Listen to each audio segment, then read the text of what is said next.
Chers internautes sans limite, ravi de vous retrouver. Nous sommes avec Seydina Mohamed Diop, petit-fils de Mame Cheikh Ibrahima Fall, candidat à la mairie de Médina. Sans plus tarder dañ koy jox mu nuyoo en même temps aussi amaana beneen pàcc ci communauté Lebu bi mu gën ñu koo leeralal.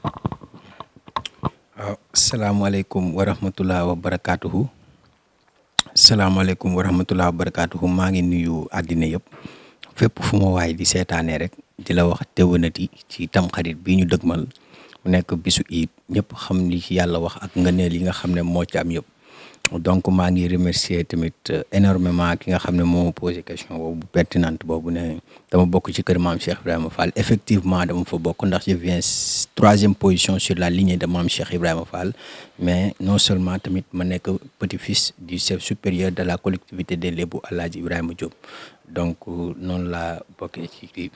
candidat mairie Médina bi tamit ñëpp déggoon nañ ma koy laaj depuis 2014 am ci ay succès yu mag a mag mais actuellement trouvé naa ay consensus ak Cheikh Ahmed Tidiane Ba xam naa bu ñu demee ba ci biir waxtaan bi dinaa la ko leeralal. Consensus boobu la ñuy commencer déjà lan moo la motiver ba nga ñëw changer avis en même temps aussi collaborer ak Cheikh Ahmed Tidiane Ba. Merci beaucoup di rafetlu question bi di wax ne Cheikh Ahmed Tidiane Ba li ma tax ma ànd ak moom yaakaar naa détermination la ndax man bu may ànd ak nit damay ànd ak moom ndax détermination et ñëpp xam nañ ne par rapport ak contexte élection locale yi ni mu demee dafa nekk koo xam ne moom moo gën a nekk complice ak population médinois bi actuellement et contexte bi loolu la laaj moom mooy nekk complice ak sa population tey boo xoolee récemment rek mën nañu wax abordablement ci bis bi nga xam ne moom moo xew ci tamxarit bi lim fi def ci ay nag jox ko ñi nga xam ne ñoo yor jàkka yi ak yenn néew di doole yi kilifa diine yi kilifa aada yi ne lu nekk ay gestes majeurs yoo xam ne bu ñu demee ci élection yi war nañ ci war a mën a am yaakaar bu baax a baax ndax jëf noonu rek la war a mel ñu koy sant bu baax di ko gërëm ci taxawaayam non seulement ci biir Médina mais expérience bi nga xam ne am na ko ci biir di ko sekk ak président de la république di liggéey. bu ma la dégloo bu baax yow ak Cheikh Ahmed Tidiane seen ànd social ak aussi ni mu jegee président gën na kaa motiver est-ce que loolu ça suffit pour candidat d'autant plus que Médina aussi ñi fay samp seen dënd ku ci mel ni Bamba Fall ak ñeneen aussi doon nañ ay adversaires yoo xam ne loolu kese waruñ ko cee mën a tënk. waaw loolu tamit dama ci wax ndax li nga xamante ne tey mooy mairie cité la cité boo xamante ne dañ ko war a gérer am na ay papa am na yaay am na ay doom te ñëpp xam nañ ne candidats yi bëri nañ actuellement li fi jot a xew nag ci wàllu mairie Médina ñëpp xam nañ ko duñ ci revenir mu nekk ay détails wax nga léegi turu maire bi fa nekk léegi le maire sortant du ma jaar sax si turam ndax ni mu nekkee ak ñun sonal ñu lool di insister ni du jóge ci mairie bi donc Bamba nekk na koo xamante ne li mu def ci mairie bi tey kenn mënu ko xayma ci wàllu maanaam dëngate ndax boo demee ci patrimoine yi nga xam ne moom lañ fi bàyyi woon muy genre lu mel ni ay toilettes yi nga xam ne mooy toilettes publiques yi espace public yi nga xam ne suñu ancêtres yi ñoo ko fi bàyyi woon ngir ñi nga xam ne ñoo fi ñëw nekk ay waliyaan ñu mun si jëriñu yooyu yëpp mu dem gisante ak ay bawal jox leen ko ñu def ko ay magasin ba ci ay jullikaay ak yeneen donc daal ñun li ñu bëgg actuellement moom mooy ku responsable koo xam ne war na mën a jël mairie Médina teg ko foo xamante ne Médina yëpp moom lañ koy xaar actuellement et ñëpp gis ne Cheikh Ahmed Tidiane Ba il est le meilleur profil waxuñu ko nii nag pour di ko bëgg a teg ci mairie bi nii parce que dafa def ay gestes yoo xam ne képp koo ko def war nañu am yaakaar jox la mairie bi parce que ñëw na biir Médina xool na enjeu bi fi am xool na bu baax a baax li nga xamante ne mooy pauvreté bi fan la féete mu dem dugal foofu loxoom fan la ne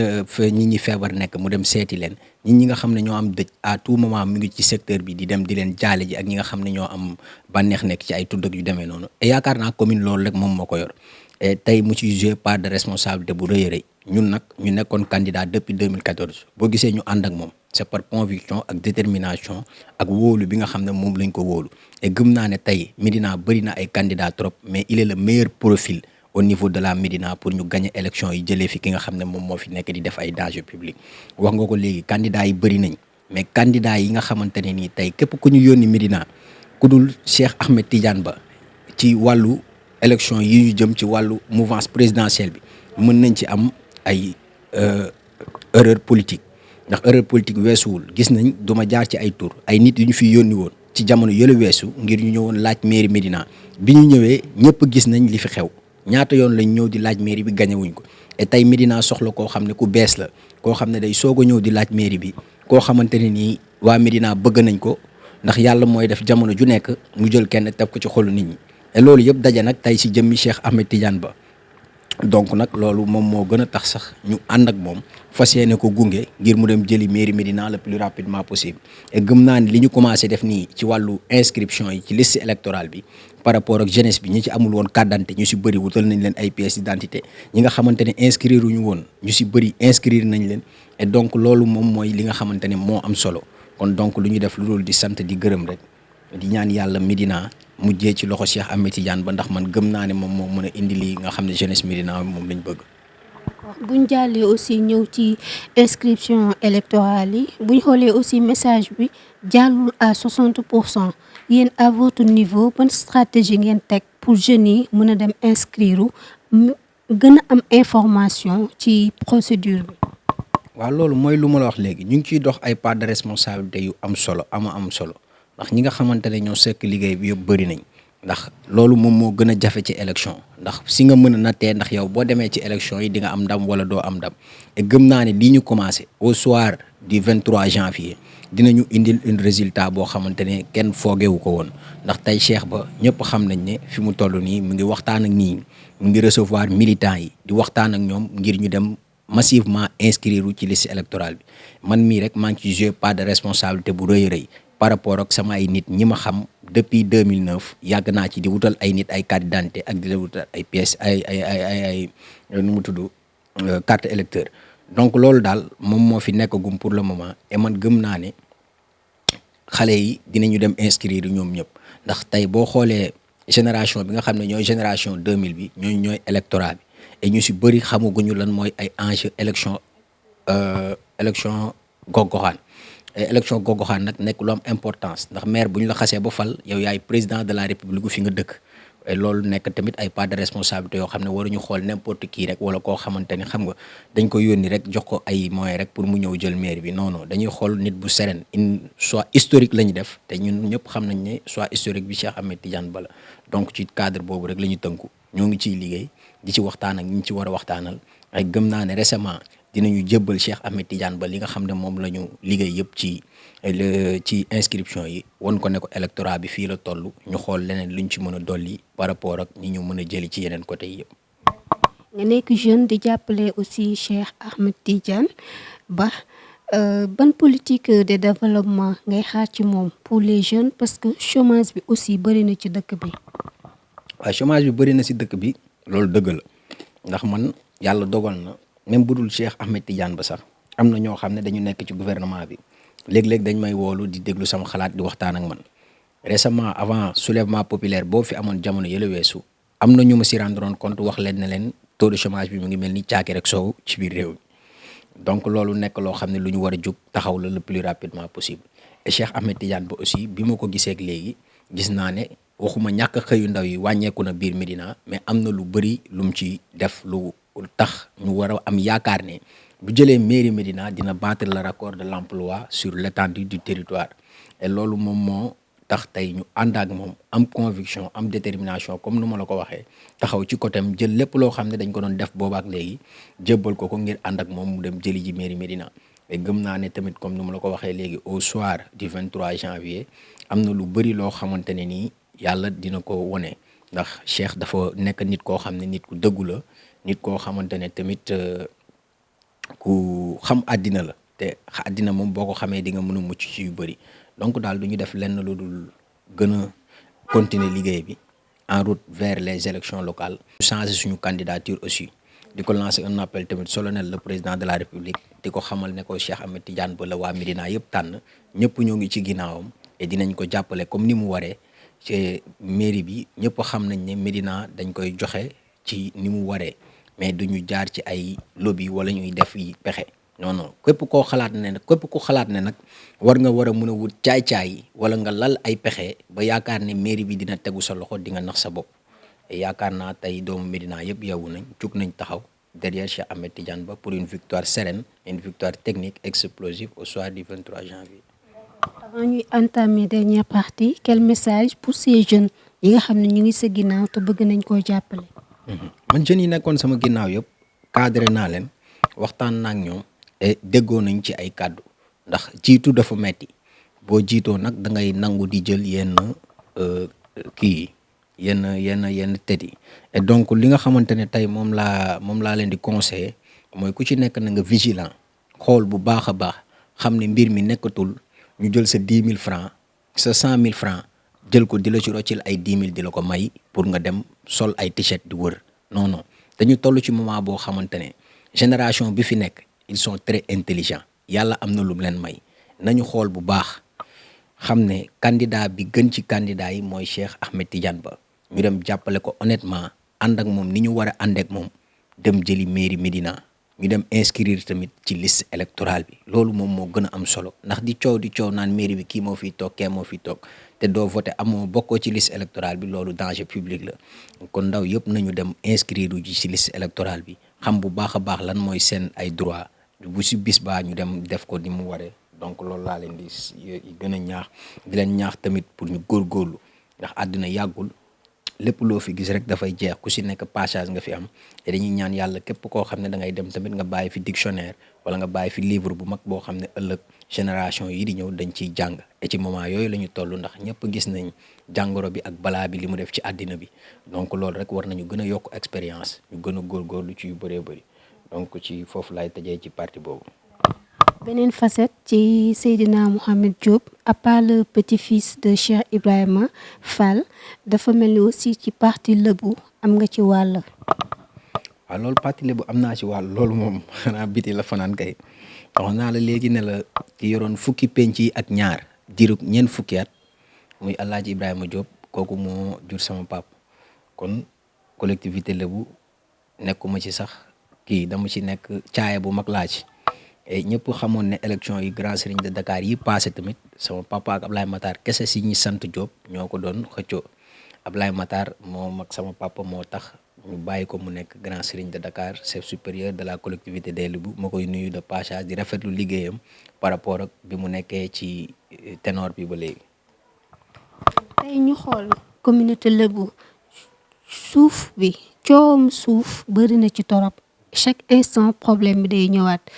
te soit dina jógee ci mag ñi mbaa mu jógee ci ndaw ñi léegi yow nga nekk ci politique tey ban message nga leen di lancer. waaw coow li bëri na trop ndax lu sotti rek am borom wax naa la léegi ne la chef supérieur de la collectivité des Lébou kooku mooy le grand serigne de Dakar il s'appelle Ablaye Matar Diop moom kese moom moo am droit